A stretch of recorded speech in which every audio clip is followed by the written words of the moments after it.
Everyone, welcome back to my channel to a new blog. Happy Republic day. তো আজকে সকাল সকালই ব্লগটাকে শুরু করছি। এখন বেজে গেছে 6:30।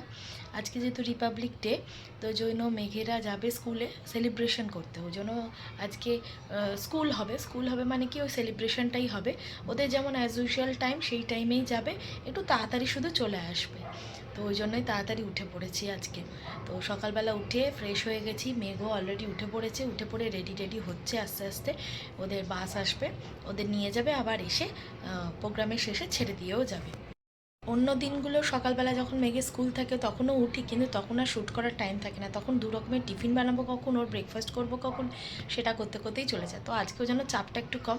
ও স্কুলে বোধহয় টিফিন দেবে, আর এখানে অলরেডি মেঘ একটু ব্রেকফাস্ট করে অল্প একটু করে যাবে। তো বাচ্চাদের এইগুলো সেলিব্রেশনে এক্সাইটমেন্টটাই আলাদা। কখন থেকে মানে অন্য দিন ডেকে ওঠনারে করি, আর আজকে অলরেডি নিজে উঠে রেডি হতে শুরু করে দিয়েছে। যেহেতু সকাল সকাল ব্লগটাকে আজকে শুরু করেছি, আজকে তোমাদের একটা জিনিস দেখাবো। আমি ছাদে যাচ্ছি, ছাদ থেকে তোমাদের জিনিসটা দেখাচ্ছি। এই দেখো, এখান দিয়ে যাচ্ছে বন্দে ভারত, যেটা পুরী যাচ্ছে অ্যাকচুয়ালি। প্রত্যেক দিন এখান দিয়ে যায় আর এখান দিয়ে হর্ন বাজাতে যায়। ও বলছে এই জন্য একদিন দাঁড়াতে পারে, আমরা উঠে পড়বো। এটা একটা অ্যাডভান্টেজ স্টেশনের কাছে বাড়ি হওয়ার, কিন্তু রোজ আমরা এই বন্দে ভারতটা দেখতে পারি।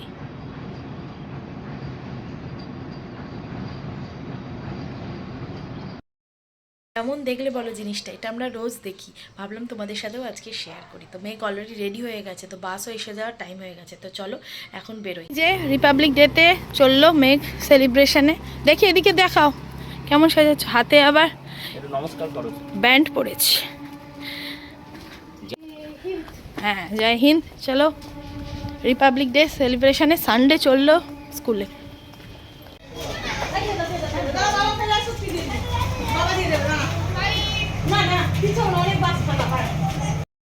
এখন রেডি হয়ে গেছি, এখন যাচ্ছি বাজারে। আজকে একটু অন্যরকমের লাগছে, আজকে রবিবার, অথচ আমরা ট্রিট করছি সেটাকে সোমবারের মতো, মানে ওয়ার্কিং ডে এর মতো। মেঘ চলে গেল স্কুলে, আমি চলে যাচ্ছি একটু বাজারে। আজকে সানডে, বাজারে না প্রচুর মাছ আসে, ওই জন্য একটু মাছ কিনতে যাচ্ছি। একটু দেখি কি মাছ পাওয়া যায়, একটু তোপসে মাছ খেতে ইচ্ছা করছিল, জানি না আজকে পাবো কিনা। আজকে রবিবার বলে বাজারে কিন্তু বেশ ভালো ভিড় আছে। কত রকমের মাছ আছে, ট্যাংরা থেকে শুরু করে চিংড়ির কত রকমের ভ্যারাইটি। আর এদিকে আছে বড় বড় গলদা চিংড়ি, আর এদিকে আছে প্রচুর তোপসে, আর বড় বড় পমফ্লেট, বড় বড় পাবদা। এই পাবদায় নিয়েছি, তোপসেটা আজকে অনেক প্রাইস, 1000 টাকা করে বলছে, আর নিলাম না যে জন্য। তখন তো আমি লক্ষ্যই করিনি, এখানে এটা একটা ভেটকি মাছ রয়েছে, এটার ওয়েট নাকি 8 থেকে 9 কেজি। দেখো একবার সাইজটা দেখো, বিশাল বড়। দেখো এখানে ছোট্ট মোচা, এই মোচাটার থেকে একটু বড় সাইজ চাইছিলাম, কালকে মোচা খেতে ইচ্ছা করছিল, কিন্তু মোচার এর থেকে বড় সাইজ নেই। যে কপিও দিয়েছে বেশ বড় সাইজের। আর এদিকে রবিবার বলেই আজকে প্রচুর সবজিও আছে, দেখো অনেক রকমের সবজি আছে। আর ওদিকে আছে এই যে লাল রঙের দেখতে পাচ্ছ চাইনিজ ফুলকপি, আচ্ছা ভেন্ডি আছে, কুঁদরি আছে, প্রচুর আছে সবজি আজকে। পটল হচ্ছে 260 টাকা। বাজার থেকে বাড়ি চলে এসেছি, এখন বেজে গেছে প্রায় 10টা 20, অনেকটা লেটই হয়ে গেল।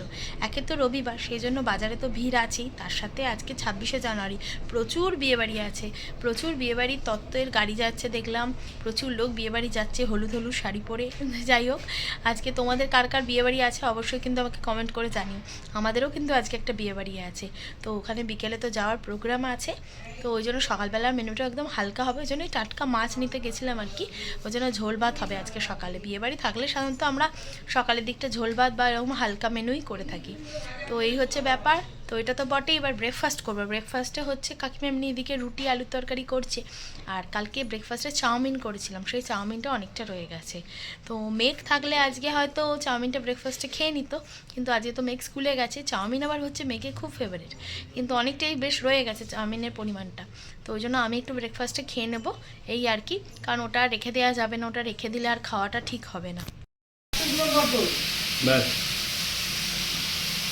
আর ব্রেকফাস্ট হয়ে গেছে, ব্রেকফাস্ট করতে করতে আজ একটু দেরি হয়ে গেল, 11টা 10 হয়ে গেছে। এবার চান টানগুলোও সারবো, তার আগে গাছে একটু জল দেবো। গাছে উপরে জল দিতে এসছি, দেখো সব কুড়িগুলো মোটামুটি ফুটতে শুরু করে দিয়েছে। এটা সবচেয়ে বড় হয়েছে, তারপরে এইটা, আর দুটোও আছে, প্রায় ফুটে যাবে কালকে সবগুলো। দেখো এটারও মোটামুটি মুখ খুলে গেছে, দেখা যাক এটা কি কালার বেরোয়। মেঘ স্কুল থেকে চলে এসছে অনেকক্ষণ হলো, এসে খেলাধুলোও হয়ে গেল। এখন আমরা লাঞ্চ করতে বসেছি। আজকে যেরকম বলেছিলাম, আজকে বিয়েবাড়ি আছে, ওই জন্য সব সবজি দিয়ে ঝোল হয়েছে, মাছ দিয়ে আলু দিয়ে একটা ঝাল, আর লাল শাক ভাজা, আর মেঘের স্পেশাল আলু ভাজা, কারণ মেঘ আবার ঝোল দিয়ে শুধু ভাত খাবে না, তার আবদারে ওই জন্য একটু আলু ভেজেও দিয়েছি। এখন বেজে গেছে প্রায় 6টা 10। তো অনেকক্ষণ পরেই আবার তোমাদের সাথে কথা বলছি। দুপুরবেলা খাওয়া দাওয়ার পরে না আমরা আজকে পুরীতে একেনটা দেখছিলাম। খুব ভালো লাগছে এই সিজনটা। অন্য সিজনগুলোও দেখেছি, যেমন রাজস্থানে একেন, ওটাও খুব ভালো লেগেছিলো। অন্য সিজনগুলোও দেখি, কিন্তু এটা বেশ অন্যরকম লাগছে দেখতে। পুরীটাও দেখা যাচ্ছে বেশ ভালো লাগছে। তো ওইটাই দেখছিলাম আর কি। 3টে এপিসোড বোধহয় আমাদের দেখা হয়েছে, এখনও অনেকগুলো এপিসোড আছে, দেখা যাক, আস্তে আস্তে দেখতে হবে। তো এখন আপাতত একটু চা খাবো। তো জামা কাপড় কিছু বের করা হয়নি, বিয়েবাড়িতে পড়ে যাও, তাড়াতাড়ি যেতে হবে। এই বিয়েবাড়িতে তো অনেকজন নিমন্ত্রিত, মানে প্রায় 1,500 লোক। তো সেই জন্য আমরা ভেবেছি একটু তাড়াতাড়ি যাব, খাওয়া দাওয়া করে তাড়াতাড়ি বাড়ি চলে আসবো। 6:30 তো এবার রেডি হব, জামা কাপড় বের করছি। আজকে এত বিয়েবাড়ি, আমাদের এই সামনের লজেও বিয়েবাড়ি আছে। এই যে এই শাড়িটা বার করেছি, অনেক দিন পরে এই শাড়িটা পরবো। এটা না একটু মোটার মধ্যে, তো ওই জন্য শীতকালে পরলে বেশ ভালোই লাগে, আর একটু ঠান্ডাটা কমে গেছে, ভালো লাগবে। বেজে গেছে প্রায় 7:30। তাপসদাকে অলরেডি ডাকা হয়ে গেছে। আমরা আজকে একদম অন টাইম আছি, কারণ অত ভিড় হবে, তাড়াতাড়ি গিয়ে বিয়েবাড়ি থেকে বাড়ি চলে আসবো। আমরা মোটামুটি সবাই রেডি হয়ে গেছি। মা যাবে না, মা মামার বাড়িতে যাবে, তো আমরা 3জনই যাবো আপাতত। চলো ওদের সাজটা দেখে নিই। এটা হচ্ছে আমার সাজ, আর ওদের সাজটাও একবার দেখিয়ে দিচ্ছি। মিস্টার দলুইয়ের সাজ, বাবা। আর এ হলো মিস্টার অগ্নিপ্রভ দলুইয়ের সাজ। অগ্নিপ্রভ দলুই এই কোটটা আরেকবার পরে নিল, নাহলে শীত চলে যাচ্ছে আর পরা হবে না, আর পরের বছর আবার এই কোটটা ছোট হয়ে যাবে। কার্লারটা বার করেছিলাম, ভাবলাম কার্ল করবো, আর সময় পেলাম না, আর ধৈর্যও কুলোলো না। তাপসদা এসে গেছে, তো চলো বেরোনো যাক এখন। বছর মেঘে যে শ্যুটের সেটগুলো ছিল সব ছোট হয়ে গেছে। বাচ্চাদের এই প্রবলেম, প্রত্যেক বছর একটা করে কেনা হয়, আর ওই সিজনটা চলে গেলে পরের বছর আর পড়াতে গেলে ছোট হয়ে যায়, হয় মানে হাইটে ছোট হয়ে যায়, আর নাহলে গায়ে টাইট হয়ে যায়, বা বড় হয়ে যায়, কিছু একটা প্রবলেম হয়েই থাকে। তো চলো তাপসদা এসে গেছে, এবার বেরোই, বকবক না করি। সামনে পৌঁছে গেছি।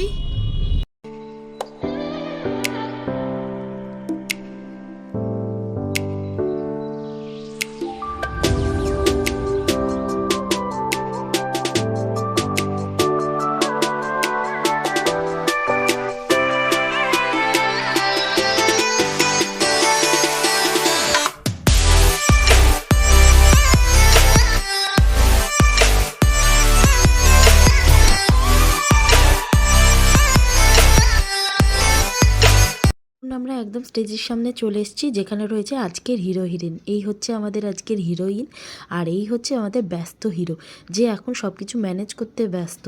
তো এখন উঠে আমরা অলরেডি আলাপ পর্ব সেরেও নিয়েছি, কিন্তু পরে তোমাদের সাথে শেয়ার করছি। এদিকে চলছে মিউজিক, দারুণ বাজছে কিন্তু গানগুলো। তো এদিকে পুরো ডেকোরেশনটা কিন্তু দারুণ হয়েছিল, বাইরে যেমন গেটটা সুন্দর, তেমন যেখানে বউ বসেছিল সেখানের অ্যারেঞ্জমেন্টটাও দারুণ ছিল, পিছনের ব্যাকগ্রাউন্ডটাও দারুণ হচ্ছিল। তো এদিকে অলরেডি বাজে তখন 8:30, অলরেডি এতটা কিন্তু ভিড় লেগে গেছে। এখানে প্রথমে বাজানো হচ্ছিল একটা বাঁশি, এত সুন্দর বাজছিল না, খুব সুন্দর লাগছিল শুনতে। তারপরে বাজানো হলো হচ্ছে একটা ভায়োলিন বাজাচ্ছিল, দুটোই অপূর্ব, মানে কোনটা ছেড়ে কোনটাকে শুনবে বলো। এত ভিড় ঠেলে অবশেষে আমরা কিছু কাউন্টারের সামনে যেতে পেরেছি। এখানে যে পাপড়ি চাট, ফুচকা, মানে কত রকমের যে আইটেম, সেগুলো আমি শেষ করতেও পারছি না, সব তোমাদের দেখিয়ে দিচ্ছি। চিকেন তন্দুরিটা কিন্তু ফাটাফাটি ছিল খেতে। তো এই যে হচ্ছে সমস্ত স্ন্যাক্সের কাউন্টারটা, চিকেন মোমো, এটাও টেস্ট করেছিলাম। কিন্তু কতগুলো আইটেম এবার তোমরাই গুনতে থাকো। এই যে পনির স্যাটে, হয়তো সবগুলো আমি তোমাদেরকে দেখাতেও পারিনি, কারণ এক একটা কাউন্টারে এতটাই ভিড় ছিল যে সেইখান পর্যন্ত আমি ঢুকতেও পারিনি। এক একটা কাউন্টারে তো অলরেডি সমস্ত স্টার্টার শেষও হয়ে গেছিলো। যেমন একটা কাউন্টারে পমফ্লেট তন্দুরি, সেটা তো আমরা কাউন্টারে যাওয়ার আগেই দেখছি শেষ হয়ে গেছে। আর এদিকে চায়ের আবার অনেক রকম ভ্যারাইটিও ছিল।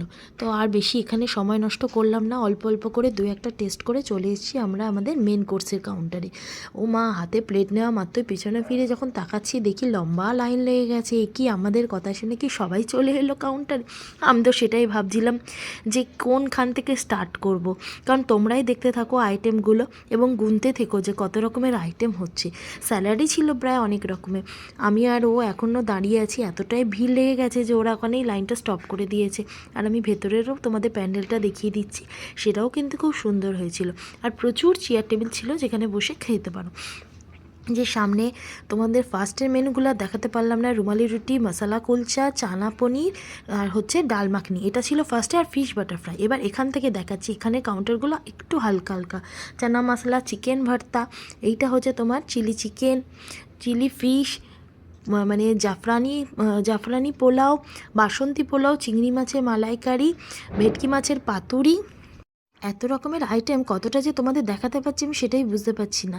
অলরেডি আমি এক একটা কাউন্টারে যাচ্ছি, যেখানটা ফাঁকা পাচ্ছি তোমাদের দেখা। এটা হচ্ছে পালং পনির, এরপর হচ্ছে বাসমতি পোলাও, এর পরের কাউন্টারটা হচ্ছে চিলি চিকেনের।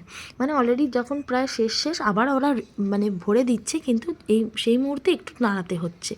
তারপরে হচ্ছে চিলি পনির, সেইটাও তোমাদেরকে দেখাতে পারলাম, যেহেতু একটু এগুলো ভেজ ওই জন্য এদিকে চাপটা একটু কম, কিন্তু ওইদিকে রুমালি রুটি আর মশালা কুলচার এখানটা আমি তো তোমাদের দেখাতেই পারিনি। আর এখানে আমাদের কলকাতা স্টাইল আলু দিয়ে মাটন বিরিয়ানি, আর এদিকে চিকেন চাপটা, এই দুটো না অসাধারণ হয়েছিল। এই দুটো আমরা খেয়েছি, অসম্ভব সুন্দর হয়েছিল। আর ভেটকি পাতুরিটাও খুব ভালো হয়েছিল। আরেকটা আইটেমের কথা যেটা বলতেই হবে সেটা হলো আমাদের মশালা কুলচা, এটা অপূর্ব হয়েছিল। সেটাই আমরা আলোচনা করছি যে এত লোক এসে গেছে কি করে কি হবে। অবশেষে আবার দেখি বাইরে বেরিয়ে আরও ভিড়।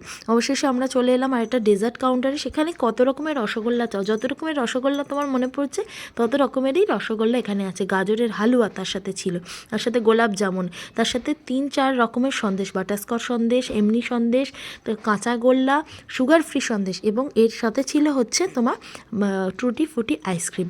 মানে ডেজার্টেরও প্রচুর অপশান এখানে ছিল। মানে এত খেয়ে মানে শেষ করা পসিবলই নয়। এছাড়া ওইদিকে ছিল পানের কাউন্টার। অতগুলো আইটেমের অতগুলো টেস্ট করা আমাদের পক্ষে পসিবল হয়নি। অবশেষে মকটেল খেয়ে এবার বাড়ি ফিরবো। বাড়ি চলে এসেছি, এখন বেজে গেছে 10টা 10। ওখানে দেখতেই পেলে তোমরা যে কি বিশাল ভিড়টা লেগেছে। যত রাত্রির বাজছে তত লোক সংখ্যা বেড়ে চলেছে। মানে আমরা একটা সঠিক টাইমে গেছিলাম, 8টা 10-15 পৌঁছে গেছিলাম, 10টার মধ্যে বাড়ি চলে এসেছি। তো প্রচুর আইটেম, মানে 50 না 52 রকমের আইটেম হয়েছে। এত রকমের আইটেম আমাদের একটা একটা করে খাওয়াও পসিবল হয়নি, আর এত ভিড় সব কাউন্টারগুলোতে যাওয়াও যাচ্ছে না। যাক, তোমাদের যতটা পেরেছি আমি দেখিয়েছি। আমিও একটা নতুন রকমের এক্সপিরিয়েন্স করলাম যে একটা বিয়েবাড়িতে এত রকমের আইটেম হতে পারে।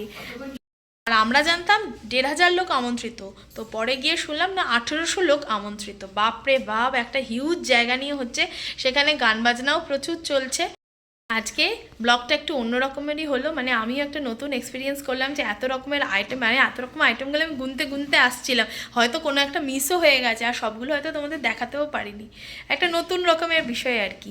আশা করি তোমাদের ভালো লেগেছে। যদি কিছু ভালো লেগে থাকে আজকের ব্লগের, অবশ্যই লাইক, কমেন্ট, শেয়ার, সাবস্ক্রাইব করতে কিন্তু ভুলো না। দেখা হচ্ছে নেক্সট দিন আরও একটা এক্সাইটিং ব্লগের সঙ্গে। তো till then tata, bye bye, good night.